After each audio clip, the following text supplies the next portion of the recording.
Hoy, Biba, tingnan mo dito kila Kuring, oh. Ang gaganda ng tanawin, samantalang dun sa abroad, puro building at mga sasakyan ang nakikita mo lang. Ikaw naman, kayang-kaya mong bumili ng ganyan.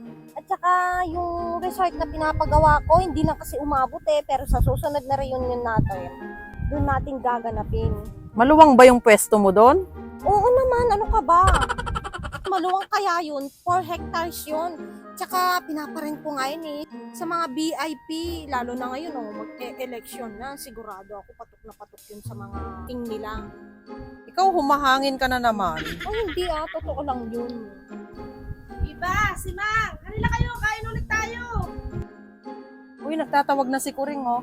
Uy, hindi na Kuring, busog pa kami.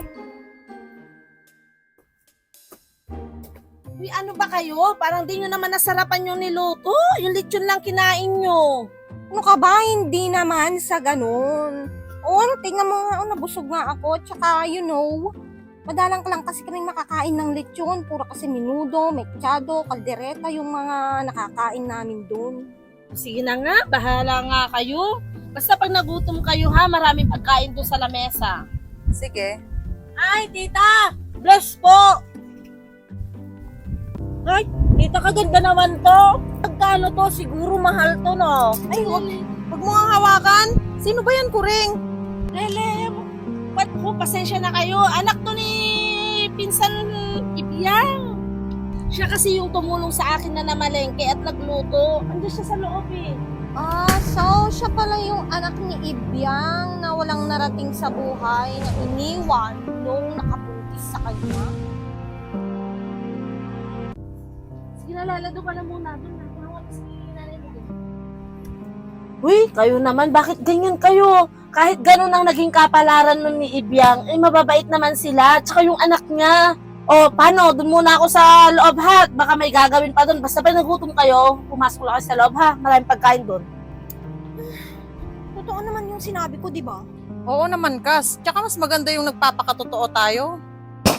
Oh anak, saan ka galing? Kanina pa kita hinahanap, uuwi na rin tayo niyan. Dyan po sa likod, Nay. Nakita ko po kasi sila tita, nag-bless po ako. Pero bakit ganun naman po sila, Nay? Nay, bakit ganun naman po sila? Ang sabi po nila sa akin, anak daw po ako ng pinsan nilang walang narating. Ay, hayaan mo na anak, huwag mo nang pansinin yung mga sinasabi nila. Ipasok mo na lang sa isang tenga mo at ilabas mo dun sa isa. Kasi sila anak, sila yung nakakaangat, kaya wag na natin silang patulan. Tapos na kayo, Pinsan Ibyang? Oo, insan, tapos na rin kami, uuwi na rin kami niyan. Tsaka, humingi pala ako ng iuuwi kong minudo. Sige, okay lang. Madami naman yan eh. Tara na, Le. Wala na po, Nay. Salamat ha. Andyan na, hatid ko na lang kayo sa labas. Tingnan mo, Biba, oh. Ang luwang talaga dito kila Kuring. Gusto ko din ng ganito. Mukhang uuwi na sila, Ay, si Ibyang, tawagin kaya natin. Tara. Ay, oo nga, Kuring.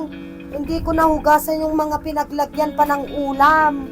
Iniwan ko na at may pupuntahan din kasi ako eh. Sige, naman. Maglabaga pa kasi ako, baka hindi na ako ng ako ko. Kasi Lele, papasok pa. Okay lang. Hoy! Ba't naman nag-iwan pa kayo ng mga hugasin? Oo nga. Tsaka yun na nga lang yung ambag ninyo. Wala na nga kayong ginastos sa mga gastusin dyan. Ay, ayun na. Okay na. Ako na maghuhugas. Ako na. Ay, hindi Kuring. Kaya lang naman nagpunta yung dalawang dito kasi libre yung pagkain. Minsan, meron kasi akong pupuntahan na trabaho ngayon. So, anong ibig sabihin mo? Ako yung paghuhugasin mo? Tingnan mo nga, bagong pedicure at manicure ako. Alam nga naman, ako, doon nga sa bahay namin hindi ako naghuhugas ng plato. Kasi nga may katulong ako. Ay, kayo naman. Sige na, Ibyang. Umuwi ka na. Ako nang bahala. Kaya ko nang hugasan yun. Sige na. Kayo naman. Hindi na kayo naawa kay Ibyang. Palibhasa kasi hindi nyo nakikita yung sitwasyon niya. Palibhasa kasi kayo, hawak ninyo ang oras ninyo. At kahit hindi kayo magtrabaho, meron kayong makakain. Hindi tulad ni Ibyang, kung hindi pa siya magbabanat ng buto, hindi niya mabubuhay yung anak niya. Hindi pa nga, wala siyang asawa. Kaya nga tinutulungan ko siya para lang makasurvive sa buhay. Ay nako, mamimihasa lang yung mga yon pag palagi mo silang tinutulungan. Kaya sa susunod na reunion natin, ayoko na makita yung pagmumukha ng mag-inang yun. Tingnan mo, katamad-tamad nilang maghugas ng plato. Yun na nga lang yung ambag nila. Kahit na, tao rin naman sila. Tsaka isa pa, magkakamag-anak naman tayo ah. Hindi porket na kakaangat tayo sa kanila, aapak-apakan na natin sila. Ay naku Kuring, imulat natin sila kung saan lang sila dapat na lumugar. O sige na, ipapark ko yung kotse ko din, naiinitan na. Ewan ko sa inyo, halina kayo dito sa loob. Sindi mo nga yung aircon mo dyan, naiinitan ako.